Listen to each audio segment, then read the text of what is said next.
Hey guys, welcome back to another episode of IPT.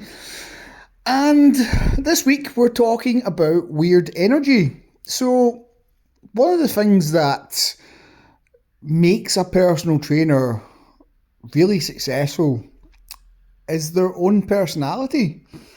And a lot of the time, personal trainers, typically new to the industry, or even some of the older heads, seem to think that I need to do additional qualifications. I need to learn this or that to make myself a success as a personal trainer. Now, in some cases, that might be true.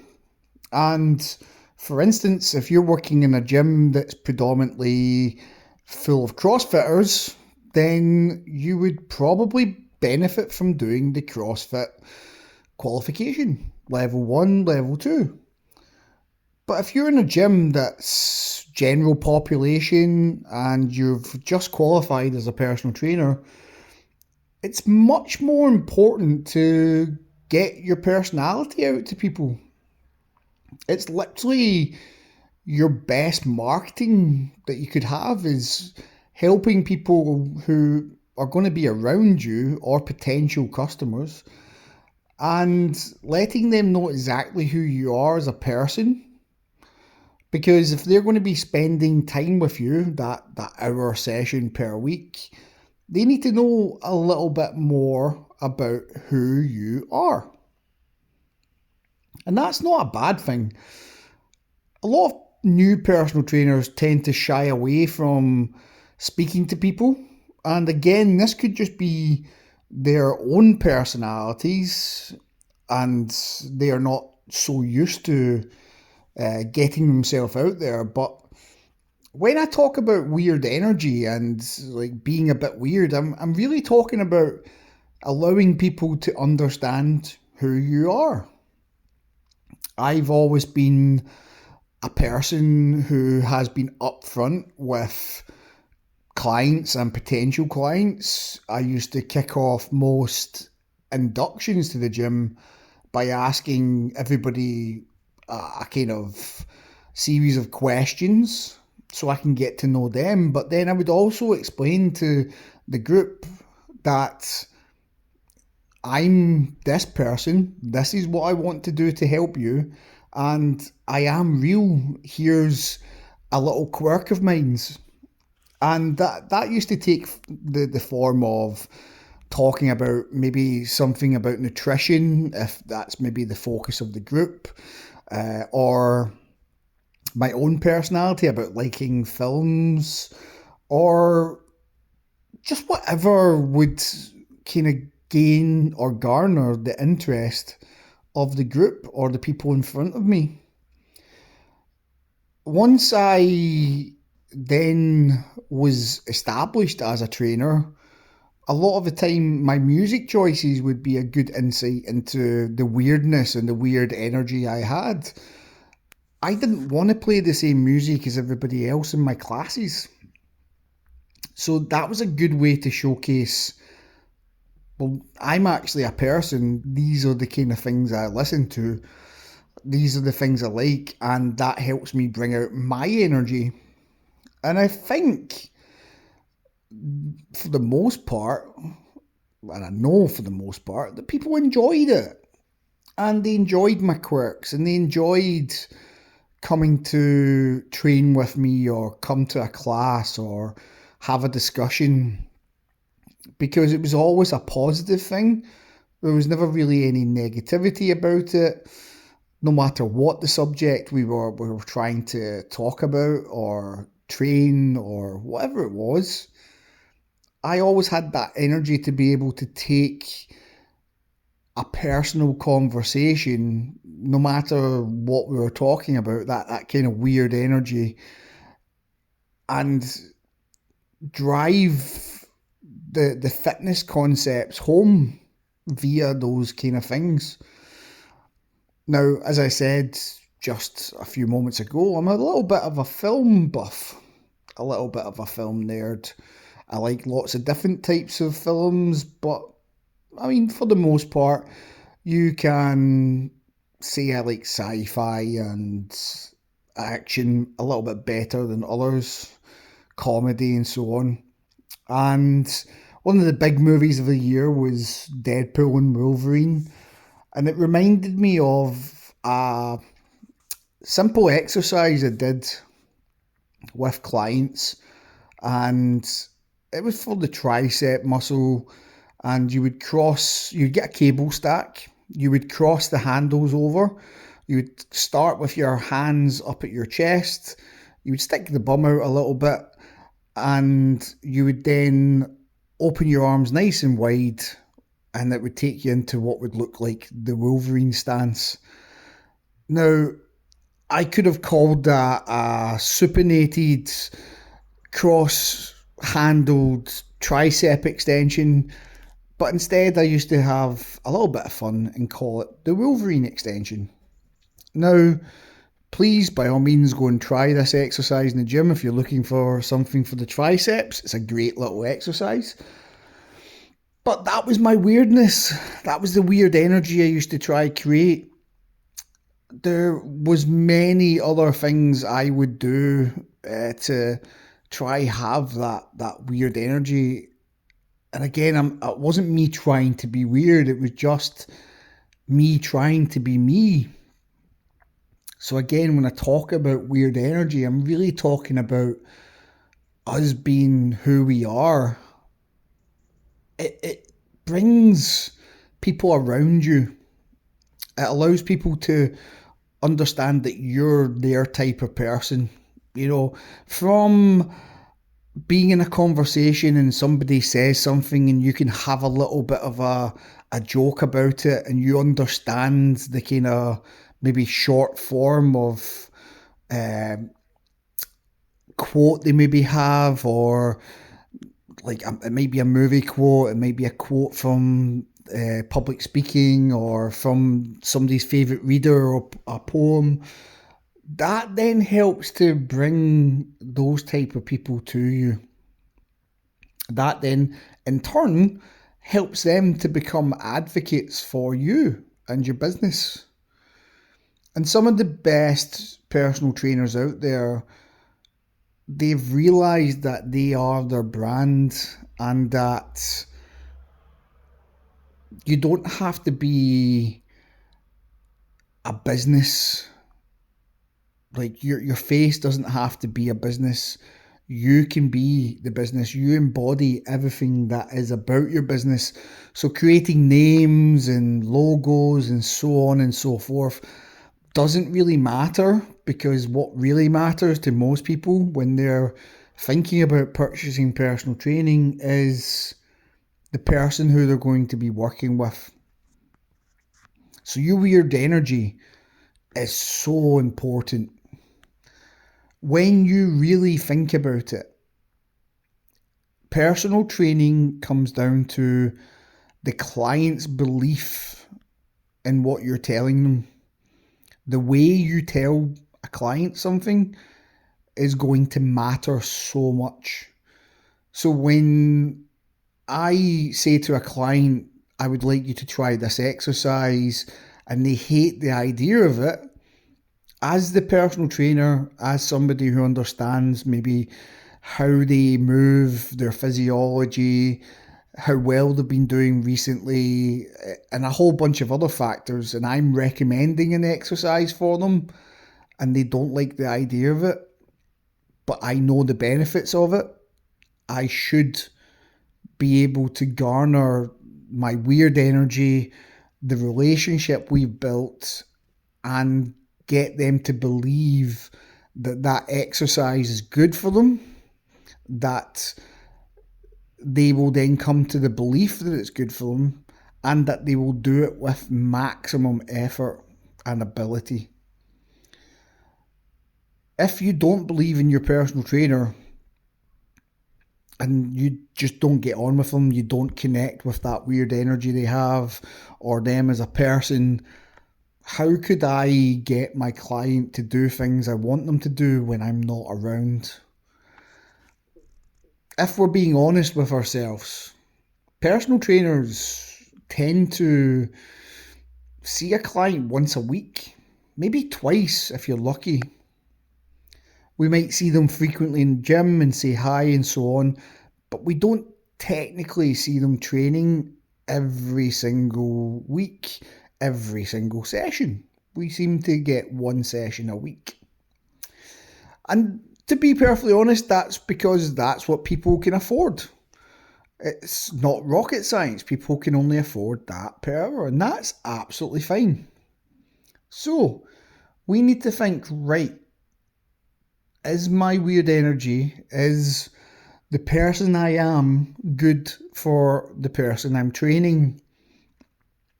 And remember, this goes into things like nutrition, aspects of our life outside of the gym and so on. It's not just the physical. There is much more to it. But if you don't have that connection with your clients, then how good is the success going to be? So weird energy then becomes a very important thing. I'm using myself as reference because it's the easiest thing to reference. It's not me bigging me up. It's just an easy reference point. So when I talk about the things I've helped with, it's so that you can then go away and utilize that yourself. So let's look at that. Let's look at the aspects of training that I understand are going to help you because you have your own energy about you. First of all, how you actually get a client to do something. If they don't want to do it, you either need to take a step back and back off, or you need to change the way you go about things. For example, in the past, I've asked a client to do an exercise and they have plain blankly refused. Now, I could be really annoyed and say I'm the person in charge, but that's not me. That's not my energy. So what I did is I took the exercise and I broke it into different parts. Now, the client was oblivious to this. They just thought they were doing a different exercise that required the same equipment. And that's great, because it was a little bit of subterfuge. And the client then did the exercises. It was 3 parts to this one exercise that I was asking them to do. And then once they'd done all the 3 different motions, I then asked them to combine 2 of the motions. And then finally the 3rd motion to actually do the exercise without telling them they were doing the original exercise. And then once we'd completed it, we could then go back and say, right, okay, well, we did that exercise. Now you know you are capable of it. It was the very thought of the exercise that the client didn't like. They didn't want that to be something that they were doing because in their head they didn't believe they could do it. And it was going to be too hard or whatever else. So that was one of the ways I used my energy, my weirdness, to help the client. I just broke it into different parts. I talked a lot during that session because the client had obviously built things up in their head. So I distracted them with some chat about general stuff that was going on in their life. These are all little things that if you learn to get good at them, your weird energy becomes so important. It's also good to be a good listener and listen to your client and what they're saying. And I know I've just spoke about how we can circumvent what a client says and get them to do something. But I mean, like, listen to what they have to say about their lives and what's going on. One of the key aspects to being a successful trainer, in my own eyes, was the fact that I could ascertain information from the client. So how did I do this? Well, they'd maybe be talking about their work life, for instance. We'll not go into any private stories, but if the client's talking about their work life and how they're getting on and how frustrated they are and how they dread going into work every day, There could be aspects in there that transfer into total life and things that they do. So one of the things I used to do a lot of the time was ban clients from saying the word can't. How many times have you heard a client say, I can't do that? So whenever a client said, I can't do something, they would automatically get an exercise they didn't like. Let's take, for instance, they had to do 10 squats, just for calling it easy. So anytime they said the word can't, I would be like 10 squats on the spot. Now it could be push-ups, burpees, whatever you want. But it was whatever they saw as a punishment. Now obviously it's exercise, it's not a punishment, it's just in their eyes they see it as a punishment. So I would give them that physical punishment every time they said the word can't. And then they would stop saying it.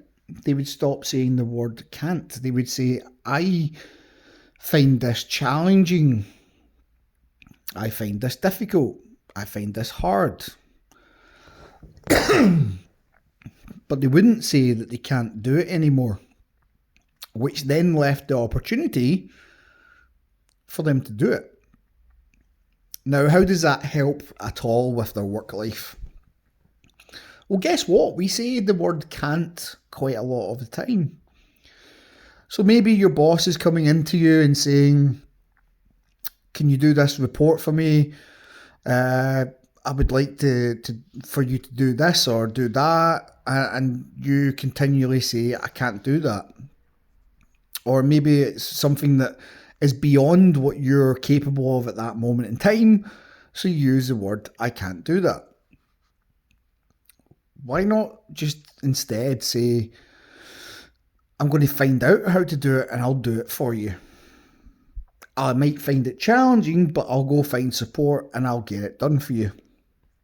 You're still expressing that it's something that's maybe beyond you at that moment, but you'll still get it done. And guess what? If that's how you're then starting to treat things in your work life, then things get better. Because no longer are you frustrated because your boss is telling you to do things that you don't feel you're capable of, but instead you're increasing your capabilities. You're getting better. You're not just stagnating, and you're starting to use up that personal trainer's weird energy and create some magical moments within your own workplace. So don't think for a second that as a personal trainer you don't matter when it comes to other aspects of your client's life. You can make a massive impact depending on your weird energy and who you are as a person. Now, don't get me wrong. I wasn't immediately great at everything when I became a personal trainer. I've always been very good with people. I've always been able to connect with people. It's probably one of my strongest attributes. So then when I decided that helping people was the career I wanted, it led me to that path of forever trying to get better at how I help people. So not just physically, not just nutritionally, but now, pardon me, now I try to help them in every department I can. But you need to listen to your clients to see where you can input things like that.